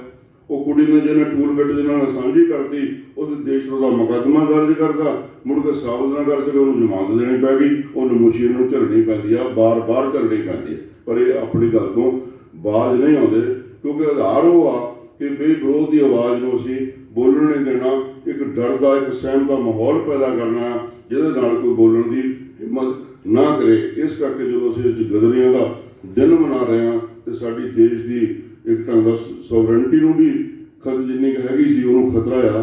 ਤੇ ਉਹ ਸਾਨੂੰ ਅੱਜ ਗਦਰੀਆਂ ਦੀ ਇਹ ਪ੍ਰੇਰਣਾ ਦਾ ਜਿਹਨੂੰ ਸਰੋਤ ਬਣਦੇ ਆ। ਉਸ ਕਰਕੇ ਅੰਦੋਲਨ 'ਚ ਕੀ ਕੀ ਆ, ਅੰਦੋਲਨ ਦੀਆਂ ਬਹੁਤ ਸਾਰੀਆਂ ਪ੍ਰਾਪਤੀਆਂ। ਪਹਿਲਾਂ ਵੀ ਬਾਰ-ਬਾਰ ਜ਼ਿਕਰ ਹੁੰਦਾ ਕਿ ਅੰਦੋਲਨ ਅਖਲਾਕੀ ਤੌਰ ਤੇ ਜਿੱਤ ਚੁੱਕਿਆ। ਜਿਹੜੀਆਂ ਧਾਰਨਾਵਾਂ ਨੂੰ ਲੈ ਕੇ ਉਹਨੂੰ ਸਫਲ ਕਰਨ ਦੀ ਕੋਸ਼ਿਸ਼ ਕੀਤੀ ਸੀ, ਉਹ ਇੱਕ ਇੱਕ ਕਰਕੇ ਫੇਲ ਹੋ ਗਈ। ਕੱਲ੍ਹ ਤੱਕ ਕਹਿੰਦੇ ਸੀ ਕਿ ਅੰਦੋਲਨ ਵਿਚੋਲੀਆਂ ਦਾ ਅੰਦੋਲਨ ਹੈ, ਤੇ ਹੁਣ ਇਹ ਕਹਿੰਦੇ ਆ ਵੀ ਕੁਛ 2.5 ਸੂਬਿਆਂ ਦਾ ਆ। ਇੱਕ ਪੰਜਾਬ ਗਿਣਦੇ ਆ, ਹਰਿਆਣਾ ਗਿਣਦੇ ਆ, ਅੱਧਾ ਪੱਛਮੀ ਯੂਪੀ ਗਿਣਦੇ ਆ। ਪਰ ਜੇਕਰ ਇਹ ਅੰਦੋਲਨ ਦੇਸ਼ ਦੇ 20-21 ਸੂਬਿਆਂ 'ਚ ਫੈਲ ਚੁੱਕਿਆ, ਉਹ ਦੇਸ਼ ਦਾ ਅੰਦੋਲਨ, ਕਿਉਂਕਿ ਉੱਥੇ ਦੀ ਜਿਹੜੀ ਗਤੀ ਆ, ਮੋਮੈਂਟਮ ਆ ਮੂਵਮੈਂਟ ਦਾ, ਉਹ ਇਸ ਕਰਕੇ ਘੱਟ ਆ ਕਿ ਉੱਥੇ MSP ਮਿਲਦੀ ਨਹੀਂ ਹੈ। ਉਹਨਾਂ ਨੂੰ ਪਤਾ ਹੀ ਨਹੀਂ ਕਿ ਇਹਦਾ ਕੀ ਹਿਸਾਬ ਕਿਤਾਬ ਹੈ। ਹੁਣ ਜਦੋਂ ਉਹਨਾਂ ਨੂੰ ਅਹਿਸਾਸ ਹੋਣ ਲੱਗਾ, ਵੱਧ ਅਹਿਸਾਸ ਇਹ ਹੈ ਕਿ ਸਾਡੀਆਂ ਜ਼ਮੀਨਾਂ ਚਲੀਆਂ ਜਾਣੀਆਂ, ਉਹ ਅੰਦੋਲਨ ਉੱਥੇ ਫੈਲ ਰਿਹਾ, ਉਹਦੀ ਖਬਰਾਂ ਸਾਡੇ ਤੱਕ ਘੱਟ ਆਉਂਦੀਆਂ। ਸਾਡੀਆਂ ਖਬਰਾਂ ਕੋਈ ਮੀਡੀਆ ਅੱਜ ਕੱਲ੍ਹ ਇੱਦਾਂ ਹੀ ਆ ਕਿ ਉਹ ਕੁਝ ਖਬਰਾਂ ਫੈਲਾਉਂਦਾ ਕੁਝ ਨਹੀਂ। ਇਸ ਕਰਕੇ ਜਦੋਂ ਅੱਜ ਇਸ ਮੌਕੇ 'ਤੇ ਸਾਡੇ ਲਈ ਦੋ ਗੱਲਾਂ ਬਹੁਤ ਮਹੱਤਵਪੂਰਨ ਆ, ਗਦਰੀਆਂ ਦੀ ਕੁਰਬਾਨੀ ਨੂੰ ਯਾਦ ਕਰਨਾ ਤੇ ਉਸ ਸਿਰੜ ਨਾਲ ਆਪਣੇ ਉਸ ਅੰਦੋਲਨ ਨੂੰ ਸਪੋਰਟ ਦੇਣੀ ਸਾਡਾ ਪਹਿਲਾ ਫਰਜ਼ ਹੈ। ਦੂਜਾ ਕਿ ਜਿਨ੍ਹਾਂ ਨੀਹਾਂ 'ਤੇ ਚੱਲ ਰਿਹਾ, ਉਸ ਨੂੰ ਅਸੀਂ ਮੁੜ ਕੇ ਫੇਰ ਉਹਨੂੰ ਗਤੀ ਬਣਾਉਣ 'ਚ ਜਿੰਨਾ ਕੁ ਅਸੀਂ ਸਹਿਯੋਗ ਕਰ ਸਕਦੇ ਹਾਂ। ਕਿ ਸਾਡੇ 'ਚ ਬਹੁਤ ਸਾਰੇ ਲੋਕ ਭਾਵੇਂ ਗਿਣਤੀ ਪੱਖੋਂ ਘੱਟ ਆ, ਪਰ ਇਹ ਕਿੰਨਿਆਂ ਲੋਕਾਂ ਦੀ ਪ੍ਰਤੀਨਿਧਤਾ ਕਰਦੇ ਆ। ਇਸ ਕਰਕੇ ਇਹ ਗਿਣਤੀ ਭਾਵੇਂ ਇੱਥੇ ਸੈਂਕੜਿਆਂ 'ਚ ਆ, ਪਰ ਇਹਨੂੰ ਸਾਨੂੰ ਹਜ਼ਾਰਾਂ 'ਚ ਗਿਣਨਾ ਚਾਹੀਦਾ ਵੀ ਇਹ ਇਕੱਲੇ ਸੰਸਥਾਵਾਂ ਦੇ ਆਗੂ ਵੀ ਆ ਤੇ ਇਹ ਆਪਣੀ ਗੱਲ ਲੋਕਾਂ ਤੱਕ ਲਿਜਾਣ ਵਾਲੇ ਵੀ ਆ। ਤੇ ਮੈਂ ਅੰਤ ਵਿੱਚ ਤੁਹਾਡੇ ਸਾਰਿਆਂ ਦਾ, ਜਿਹੜੇ ਆਗੂ ਸਾਹਿਬਾਨ, ਜਿਹਨਾਂ ਨੇ ਤੁਹਾਡੇ ਨਾਲ ਆਪਣੇ ਵਿਚਾਰ ਸਾਂਝੇ ਕੀਤੇ, ਉਹਨਾਂ ਦਾ ਵੀ ਤੇ ਤੁਹਾਡਾ ਵੀ, ਜਿਨ੍ਹਾਂ ਨੇ ਇਹ ਸਾਰਾ ਸਮਾਂ ਬੈਠ ਕੇ ਨੱਟ ਕੇ ਸੁਣਿਆ, ਬਹੁਤ ਬਹੁਤ ਧੰਨਵਾਦ। ਤੇ ਉਮੀਦ ਕਰਦੇ ਹਾਂ ਕਿ ਆਪਾਂ ਗੱਲ ਆਪਣੇ ਤੱਕ ਨਾ ਰੱਖੀਏ, ਜਿਵੇਂ ਪਹਿਲਾਂ ਵੀ ਸਾਥੀਆਂ ਨੂੰ ਰੈਪੀਟਿਸ਼ਨ ਨਹੀਂ ਆ ਕਿ ਇਹ ਅੰਦੋਲਨ ਇੱਕ ਖਾਸ ਪੜਾਅ 'ਤੇ ਪਹੁੰਚ ਚੁੱਕਿਆ। ਸਰਕਾਰ ਦੀਆਂ ਬੜੀਆਂ ਕੋਸ਼ਿਸ਼ਾਂ ਕਿ ਇਹਨੂੰ ਹੋਰ ਰੰਗ ਦਿੱਤਾ ਜਾਵੇ, ਉਹ ਬਾਜ਼ ਨਹੀਂ ਆ ਰਿਹਾ। ਇਹਨੂੰ ਕੁਰਾਹੇ ਪਾਉਣ ਲਈ ਤੇ ਸਾਡੇ ਸਾਰਿਆਂ ਦਾ ਫਰਜ਼ ਬਣਦਾ ਕਿ ਉਸ ਪ੍ਰਾਪੇਗੰਡੇ ਦਾ ਅਸੀਂ ਮੂੰਹ ਤੋੜਵਾਂ ਜਵਾਬ ਦੇਣ ਲਈ, ਉਸ ਪ੍ਰਾਪੇਗੰਡੇ ਨੂੰ ਖਾਰਜ ਕਰਨ ਲਈ, ਉਹਨਾਂ ਦਾ ਜਿਹੜਾ ਵਰਤਾਂਤ ਹੈ, ਨੈਰੇਟਿਵ ਹੈ, ਉਸ ਨੂੰ ਕਾਊਂਟਰ ਕਰਨ ਲਈ ਅਸੀਂ ਜਿੱਥੇ ਵੀ ਬੈਠੇ ਹਾਂ, ਜਿਸ ਰੂਪ ਵਿੱਚ ਵੀ ਅਸੀਂ ਕਰ ਸਕਦੇ ਹਾਂ, ਉਹ ਸਾਨੂੰ ਸਾਰਿਆਂ ਨੂੰ ਕਰਨਾ ਚਾਹੀਦਾ। ਇੱਕ ਉਹ ਮਾਹੌਲ ਫਿਰ ਬਣਾਉਣਾ ਚਾਹੀਦਾ, ਕਿਉਂਕਿ ਸੰਯੁਕਤ ਮੋਰਚੇ ਨੇ ਜਾਂ ਜਿਹੜੇ ਹੋਰ ਜਥੇਬੰਦੀਆਂ ਅੰਦੋਲਨ ਕਰ ਰਹੀਆਂ, ਉਹਨਾਂ ਨੇ ਦਿੱਲੀ ਚਲੋ ਦਾ ਸਲੋਗਨ ਦਿੱਤਾ ਤਾਂ ਕਿ ਇੱਕ ਮਾਹੌਲ ਜਿਹੜਾ 26 ਜਨਵਰੀ ਤੋਂ ਪਹਿਲਾਂ ਸੀ ਕਿ ਉਸ ਤਰ੍ਹਾਂ ਦਾ ਇੱਕ ਮਾਹੌਲ ਬਣਾਉਣ ਦਾ ਯਤਨ ਕਰੀਏ, ਤੇ ਉਹ ਸਾਨੂੰ ਬਣਾਉਣ ਲਈ ਯਤਨ ਕਰਨਾ ਚਾਹੀਦਾ। ਬਾਕੀ ਜਿਹੜੇ ਉੱਥੇ ਲੋਕ ਬੈਠੇ ਆ, ਤੁਸੀਂ ਸਭ ਜਾਣਦੇ ਹੋ, ਉਹ ਬੜੇ ਦ੍ਰਿੜ ਨਿਸ਼ਚੇ ਨਾਲ ਬੈਠੇ ਆ। ਉਹ ਹੁਣ ਇਕੱਲੇ ਟੈਂਟਾਂ 'ਚ ਨਹੀਂ ਬੈਠੇ, ਉਹਨਾਂ ਨੇ ਖੇਡਾਂ ਬਣਾ ਲਈਆਂ, ਉਹਨਾਂ ਨੇ ਮਨ ਬਣਾ ਲਿਆ ਕਿ ਜਿੰਨਾ ਚਿਰ ਅੰਦੋਲਨ ਇਹ ਸਾਡੇ ਕਾਨੂੰਨ ਵਾਪਸ ਨਹੀਂ ਹੁੰਦੇ, ਅਸੀਂ ਇੱਥੋਂ ਵਾਪਸ ਨਹੀਂ ਜਾਣਾ। ਬਾਕੀ ਜਿਹੜੀ ਲੰਗਰ ਦੀ ਪ੍ਰਥਾ ਪੰਜਾਬ ਦੀ, ਉਹ ਵੀ ਉੱਥੇ ਆਪਣਾ ਰੰਗ ਦਿਖਾਉਂਦੀ ਹੈ। ਲੰਗਰ ਦੀ ਰੋਟੀ ਪਾਣੀ ਦੀ ਕੋਈ ਕਮੀ ਨਹੀਂ ਹੈ, ਉੱਥੇ ਤੋਂ ਵਾਧੂ ਆ ਲੰਗਰ। ਤੇ ਇਸ ਕਰਕੇ ਅਸੀਂ ਲੋਕਾਂ ਦੀ ਸ਼ਮੂਲੀਅਤ ਕਰਾਉਣ ਲਈ ਜੋ ਯਤਨ ਕਰ ਸਕਦੇ ਹਾਂ, ਦੇਸ਼ ਭਗਤ ਜਾਗਰਣ ਕਮੇਟੀ ਵੀ ਆਪਣੇ ਪੱਧਰ 'ਤੇ ਜਿੱਦਾਂ ਇਹਦੇ ਆਪਣੇ ਸੀਮ ਸਾਧਾਂ ਨਾਲ ਇਹ ਵੀ ਕੋਸ਼ਿਸ਼ ਕਰੀ, ਤੁਹਾਡੇ ਤੋਂ ਤਵੱਕੋ ਕਰਦੇ ਹਾਂ ਕਿ ਤੁਸੀਂ ਆਪਣੇ ਇਲਾਕਿਆਂ ਜਾ ਕੇ ਇਸ ਨੂੰ ਪਕਾਉਣ ਲਈ, ਉਹ ਮਾਹੌਲ ਬਣਾਉਣ ਲਈ ਪੂਰਾ ਭਰਪੂਰ ਯਤਨ ਕਰੋਗੇ। ਤੇ ਸੱਚੀ ਸ਼ਰਧਾਂਜਲੀ ਗਦਰੀ ਬਾਬਿਆਂ ਨੂੰ ਤੇ ਸਥਾਪਨਾ ਦਿਵਸ ਮਨਾਉਣ ਦਾ ਇਹੋ ਇੱਕ ਢੁਕਵਾਂ ਤਰੀਕਾ ਆ। ਇਹਨਾਂ ਸ਼ਬਦਾਂ ਨਾਲ ਤੁਹਾਡਾ ਬਹੁਤ ਬਹੁਤ ਧੰਨਵਾਦ।